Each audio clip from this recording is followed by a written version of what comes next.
전치사가 얼마나 중요하냐 하면 사실 링컨이 미국의 남북전쟁 당시에 승리로 이끌었고 어쩌고 다 하지만 링컨은 민주주의의 현재 대명사격 정치인으로 자리매김하고 있잖아요. 실제로 링컨이 그렇게 훌륭한 민주주의의 대표적인 정치인이 된 배경에는 저는 이 전치사 3개, of, by, for 전치사 3개 잘 써서 현재 최고의 민주주의적 정치인으로 자리매김하고 있는 거죠. 그러한 정도로 전치사를 잘 쓰는 건 몹시 중요하다. 이렇게 이해를 하시면 되겠습니다.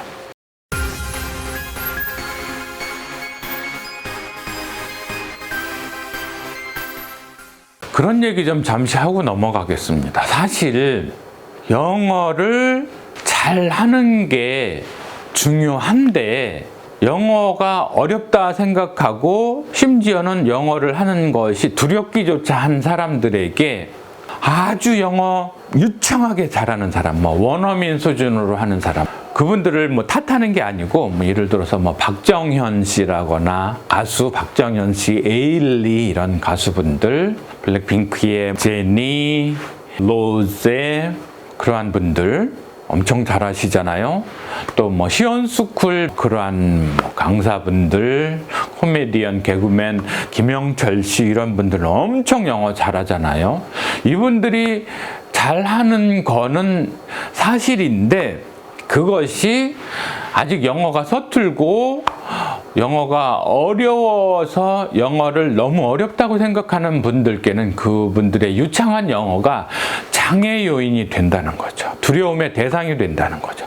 실제 영어 그렇게 어려운 거 아니고 비즈니스로든 의사소통으로든 여행을 하든 간에 그럴 때 쓰는 영어는 절대 그 정도 아니거든요. 그 정도 하기도 어렵고 할 필요도 없고. 그래서 원어민들이 쓰는 미드 아니면 텔레비전 뉴스든 CNN 뉴스든 뭐든 간에 그런 데에 나오는 영어를 보고서 지일에 기죽을 필요가 전혀 없다는 거예요. 우리가 쓰는 영어는 그렇게 원어민이 아니어서 절대 그렇게 할 수도 없고 안 해도 된다는 거예요. 원어민과 비원어민의 관계는 말하자면 오른손잡이, 왼손잡이와의 관계여서 오른손잡이가 정말 열심히 해도 왼손을 오른손만큼은 잘 쓸 수가 없어요. 그렇듯이 아무리 우리가 영어를 잘해도 원어민이 될 수는 없어요. 원어민이 갖는 거의 본능적인 그런 직관성, 잠결에 들어도 들리는 언어의 의미, 우리가 한국인으로서 한국어는 그렇지만 영어 절대 그렇게 안 되거든요. 그래서 그런 부분에 절망할 필요 없이 실제로 대화의 상대로든 아니면 비즈니스 상의 서신이든 간에 영어를 맞닥뜨려서 우리가 할 영어는 그 정도 필요 없다. 우리의 필요에 맞는 수준까지만 하면 된다. 그래서 잘하는 사람 영어에 절대 기죽지 마시고 기본만 익히셔서 기본적으로 활용만 하시면 충분하고 뭘 더 바라겠어요. 그 정도면 되죠. 그래서 절대 주변에 영어 잘한다는 사람의 유창함에 기죽지 마라. 좀 속된 말로 쫄지 마 이런 얘기인 거죠. 영어 잘하는 사람한테 쫄지 마. 우리는 우리 나름의 영어의 기본을 익혀서 하면 된다. 그것만으로 충분하고 그 이상은 실제로 되지도 않습니다. 그래서 그 정도에서 편안하게 영어에 접근하셔서 활용을 하시기를 당부드리면서 좀 더 또 기술적인 또 뭔가 남는 게 있어야 되고 익히는 게 있어야 되고 그래서 활용 가능해야 되니까 그러한 부분을 조금 더 말씀을 드리겠습니다. 좀 전에 영어는 주어 동사 목적어 아니면 주어 비동사 보어 이러한 둘 중에 하나의 스타일로 간편하다, 구조가 간단하다 그랬는데 실제로 여러분들이 현장에서 맞닥뜨리게 될 영어의 문장은 이렇게 복잡하고 난해 보이죠. 그렇지만 실제 이 영어 문장은 노란색 부분 A 파트라고 하죠. 노란색 부분은 파란색 부분 B 파트이다. A is B. 이러한 구조입니다. 다만 뭔가 우리가 명확하게 모르는 시스템에 의해서 이렇게 복잡하게 얽히고 설키는데 이 부분도 기본적인 이해가 있으면 다 납득이 되고 여러분도 이러한 문장을 작문에서 쓸 수 있는 정도가 될 수 있다는 것을 설명을 드리겠습니다. 아까 영어의 팔품사 얘기를 하다가 전치사 접속사, 감탄사는 뭐 실제로 별거 아니고 많지도 않고 중요하지도 않아서 무시를 하시고요. 전치사 접속사도 중요한데 전치사 부분에 대해서 한번 보겠습니다. 전치사라는 품사의 정의 내지는 의미를 이해하고 계시면 영어를 구사하는 데 굉장히 많은 도움이 됩니다. 전치사는 말 그대로 앞전, 앞에 위치하는 말 이런 뜻이에요. 영어 문법 용어 프리포지션, 앞전이죠. 프리, 앞, 포지션, 위치. 앞에 위치하는 말 이런 뜻이죠. 그러면 뭐의 앞에 위치하냐? 늘 명사의 앞에 위치합니다. 그래서 전치사와 명사가 결합을 하면 이제 이 전치사 플러스 명사의 전명구는 형용사나 부사로 용도가 변환이 됩니다. 예를 들어서 우리가 링컨의 그 유명한 말을 한번 보죠. The government, 정부는, 그런데 of the people, 전치사 플러스 명사가 돼 있죠. by the people, for the people, 다 전치사 플러스 명사. 국민의 정부, 이렇게 전치사 플러스 명사가 형용사가 됐죠. 국민에 의한 정부, 또 형용사. 국민을 위한 정부. 이렇게 명사의 뒤에서 영어의 수식 관계를 보자면 명사가 있고요. 한 단어짜리 형용사는 앞으로 갑니다.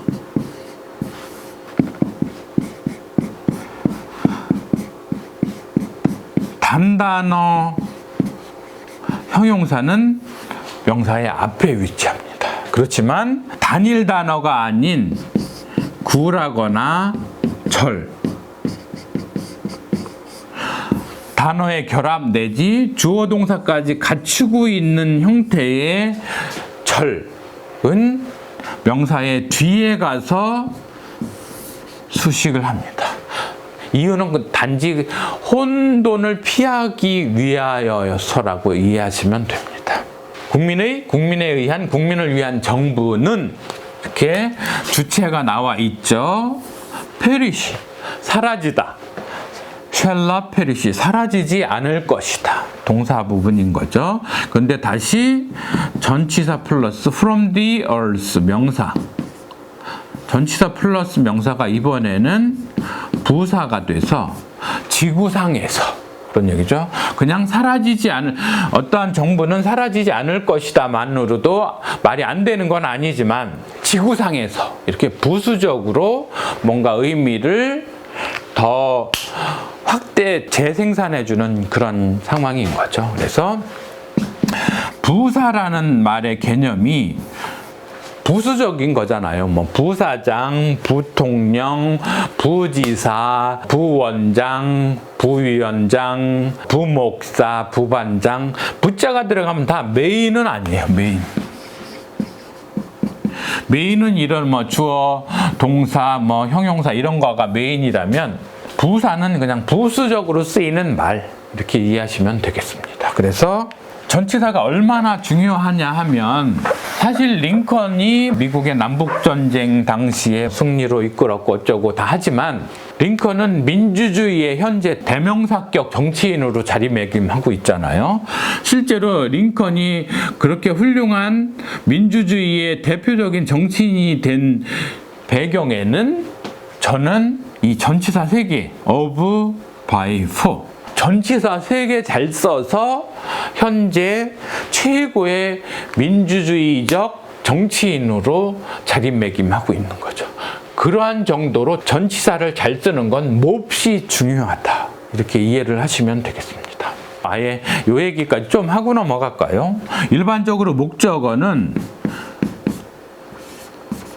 동사 다음에 오는 목적어, 동사의 동작의 대상으로서의 목적어가 있고요. 전치사 플러스 이 목적어도 당연히 명사라는 재료로 쓴 목적어인 거죠. 여기도 명사고요. 그래서 전치사 플러스 명사의 결합에서 이 명사 부분이 목적어가 됩니다. 목적어.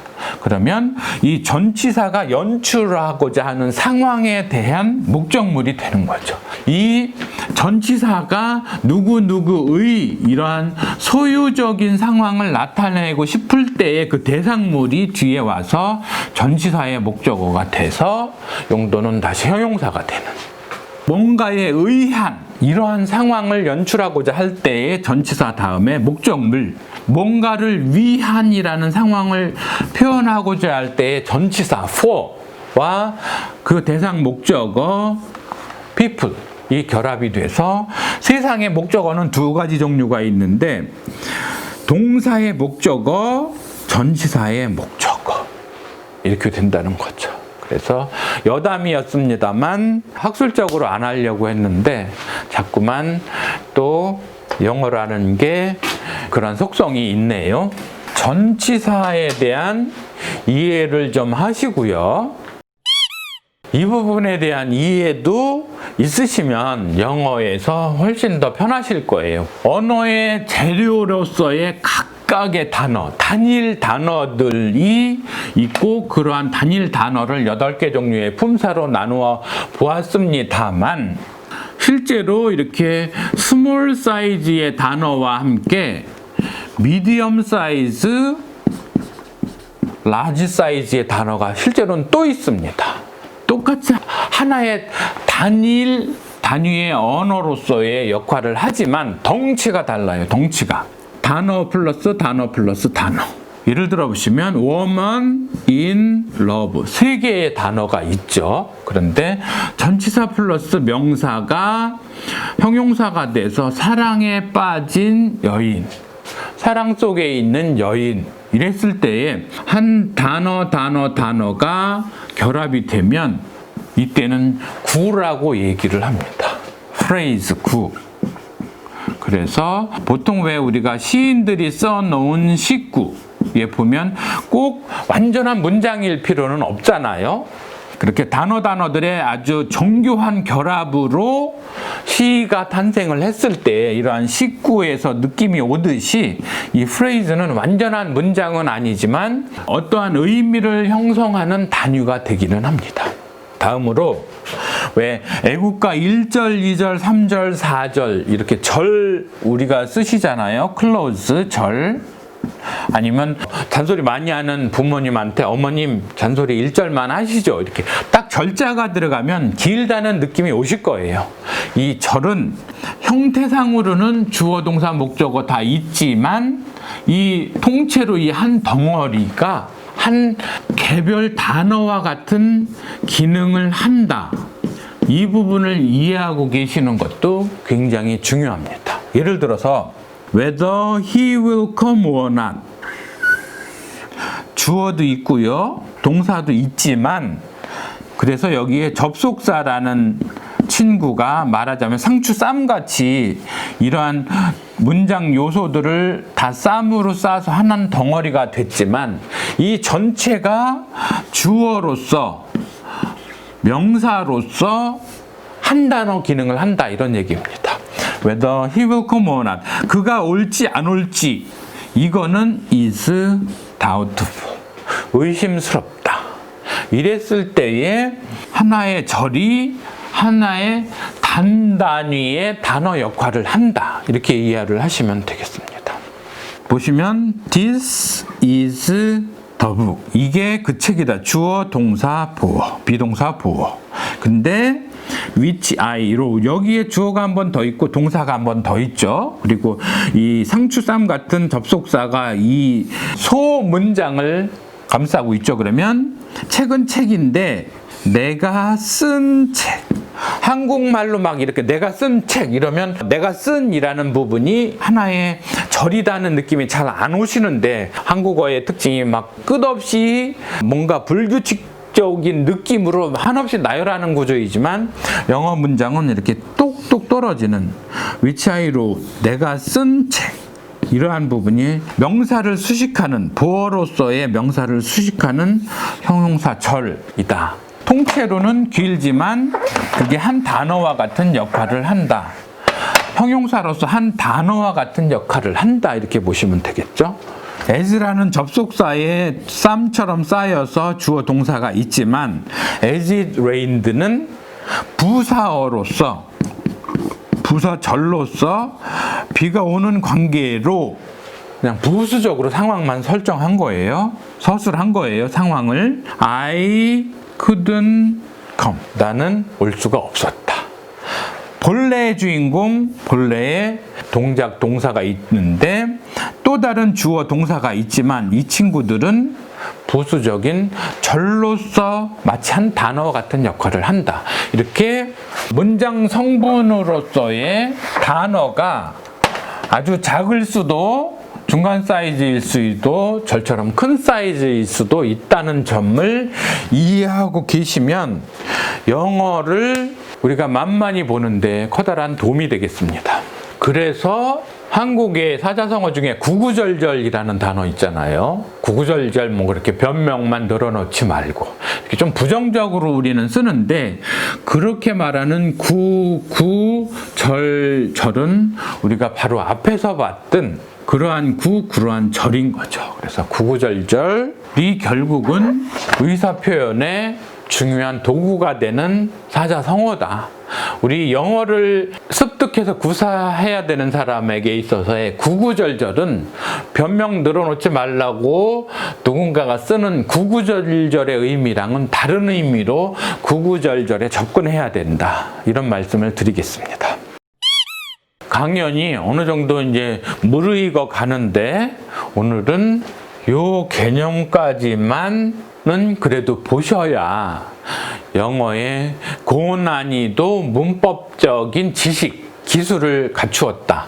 기술이라는 건 갖추는 것도 중요하고 실제로 그 기술을 구사해서 소정의 원하는 목표를 달성하는 거, 그것도 중요한 거죠. 그래서 이제 지금은 기술을 습득하시고, 이렇게 습득한 기술로 여러분들의 영어 생활, 세계어로서의 언어를 가지고서 좀 더 유익한 결과를 창출해내시기를 바란다는 의미에서, 때로 조금 고통스러우시더라도 이 부분은 이해를 하시고 넘어가면 좋겠습니다.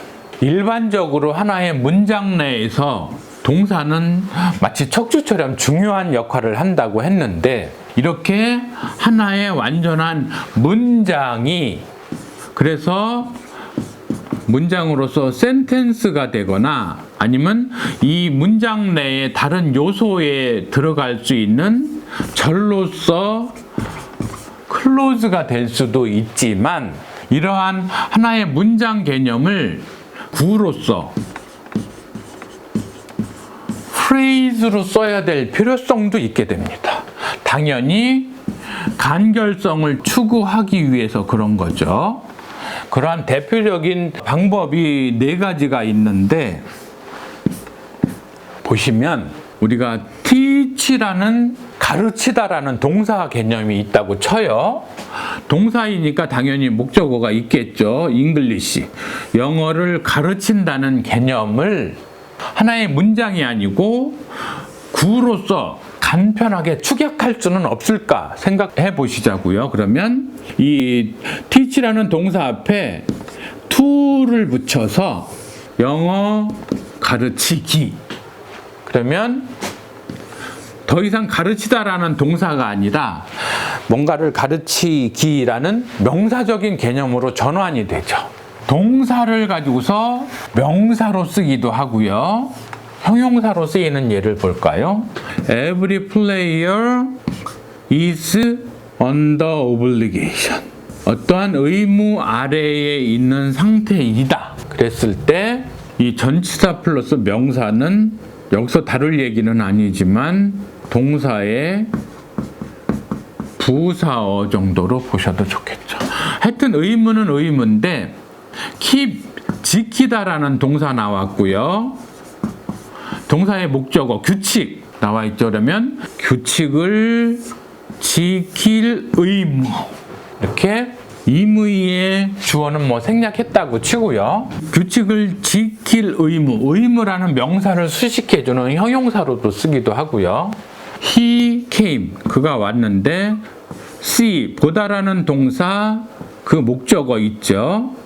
나를 보기 위하여 왔다. 동사의 부사어가 된 거죠. 이 구가 또 하나의 동사 구가 부사어로서 온 거죠. 이렇게 동사 출신이지만 아직 용도가 명사적인지 형용사적인지 부사적인지 안 정해진 말이다. 이럴 때 우리가 부정사라고 얘기를 하는데 역시 제가 창작 능력을 발휘해서 이 부분은 부정사라는 말이 어려우면 미정사로 쓰자, 이게 제 주장입니다.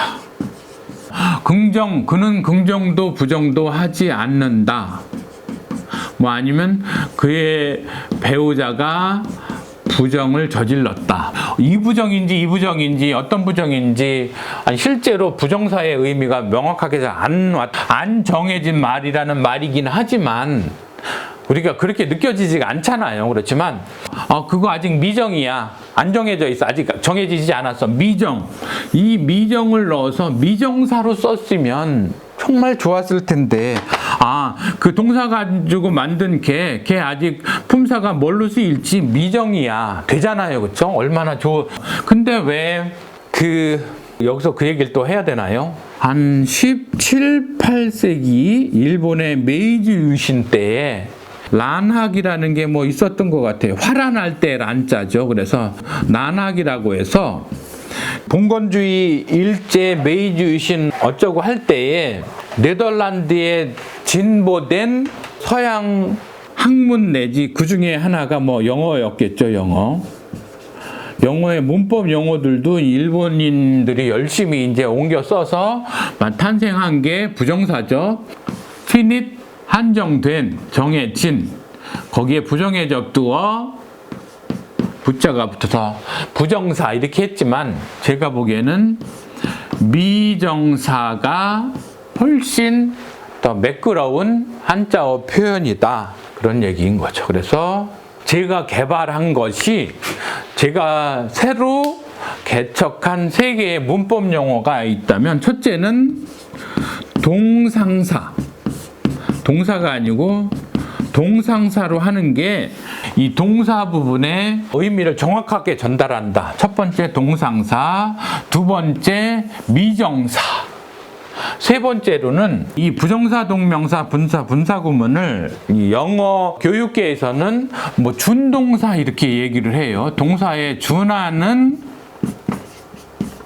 말이다, 이렇게 준동사 얘기를 하는데 준동사로부터 우리가 얻을 수 있는 의미상의 의미 전달의 한계가 있어서 저는 이 부분을 변신동사로 하자. 변신동사라고 호칭을 하면 더 발전된 정의다, 문법적 정의다, 이렇게 보는 거죠. 그래서 동사에서 변신을 해서 명사나 형용사로 부사로 쓰이는 부정사 기술, 또 동명사, 분사구문 기술, 이러한 친구들은 제가 이 대목에서 하나 말씀을 드리자면 특허를 하나 낸 게 있어요. 이른바 레드, 빨강색, 그린, 녹색, 그 다음에 블루, 그 다음에 언더라인에서 빨록파 밑줄 영어라는 개념의 특허를 냈는데요. 이런 겁니다. 문장 내에서 주절 내의 동사들, 주인의 역할을 하는 동사들은 빨간색을 채색을 하는 거죠. 그 다음에 아까 절이라는 개념을 묘사를 할 때 주어 동사 다 있지만 하나의 단어 역할을 하는 절 속에 들어가 있는 종속절 내의 동사들의 경우에는 그린 초록색을 칠을 합니다. 그리고 지금 말씀드리고 있는 이 동사가 변신해서 명사, 형용사, 부사로 쓰이는 이 변신 동사들은 제가 파란색으로 칠을 합니다. 다음에 전치사 플러스 명사. 아까 링컨의 얘기 같은 전치사 플러스 명사 부분에는 밑줄을 그어서, 그래서 주인 동사 빨간색, 종속절 내의 동사 초록색, 변신 동사들의 파란색, 전치사 명사에다가 밑줄을 그으면 영어의 문장 구조가 일목요연하게 눈에 들어온다, 이런 얘기인 거죠. 그래서 지금 현재의 각종 중고등학교 자습서, 물론 마지막 목표는 교과서에도 채용을 하는 거지만요, 그러한 중고등학교 영어 참고서, 토익 관련된 교재들, 수능 관련된 교재들, 뭐 영어 동화 관련된 교재들, 아니면 영어 성경에 관련된 부분들, 온갖 곳을 영어를 이제 기존의 흑백 시대에서 컬러 시대로, 마치 텔레비전이나 영화가 흑백에서 컬러로 넘어가듯이 영어 학습 방법도 흑백 시대에서 이제 컬러 시대로 넘어가서 문법 기능을 색상으로 매치시켜서 출간을 함으로써 비원어민의 영어 이해력의 제고를 도모할 수 있다, 이러한 얘기인 거죠. 그래서 다른 저의 콘텐츠에서 동명사, 분사, 분사 구문을 이해하실 기회를 드리는 것으로 하고요. 오늘은 영어의 문장 구조에 대한 전반적인 이해, 그래서 주인 동사의 중요성, 종속절 내 종동사들, 아니면 변신 동사들, 전치사 명사의 중요성 다 이해를 하심으로써 영어 문장을 대하시는데 훨씬 편하시도록 한다는 의미에서 이렇게 강연을 드렸습니다. 그래서 실용적인 사례를 한번 설명을 드릴게요. 영어 동화책이죠. 포카혼타스. 기존에는 사파는 컬러로 돼 있어도 영어 문장들은 단색의 흑백으로 돼 있지만, 이렇게 제가 말씀드린 영어 문장 구조 내에서의 주인 동사 빨간색, 종속절 내 동사들 초록색, 변신 동사들 파란색, 빨록파, 또 밑줄, 전면고 밑줄을 넣어서 이렇게 표기를 해주면 초등학교 고학년들, 중학생들, 때로 고등학생들, 뭐 성인들의 경우에는 뭐 대학의 원서라거나 영어 성경이라거나 다 잘 활용할 수 있다는 차원에서 빨록파 밑줄 영어를 특허로서 받은 자축할 일도 있지만, 좀 더 영어 교육 현장의 혁신적인 변화, 혁명적 발전을 도모한다는 차원에서 이렇게 오늘 특별히 강연으로 여러분들을 찾아뵙고 소개 말씀을 드리게 되었습니다. 영어 절대 어렵지 않습니다. 우리가 비원어민으로서 생산적으로 쓸 수 있는 정도까지만 익히고 활용하는 데에는 전혀 문제가 없다는 점을 다시 한번 강조드리면서 계속 다른 여러 유튜브 콘텐츠로서 여러분들께 좀 더 자세하게 설명드리도록 하겠습니다. 시청해 주셔서 감사합니다. 구독자 여러분 고맙습니다. 수고하셨습니다.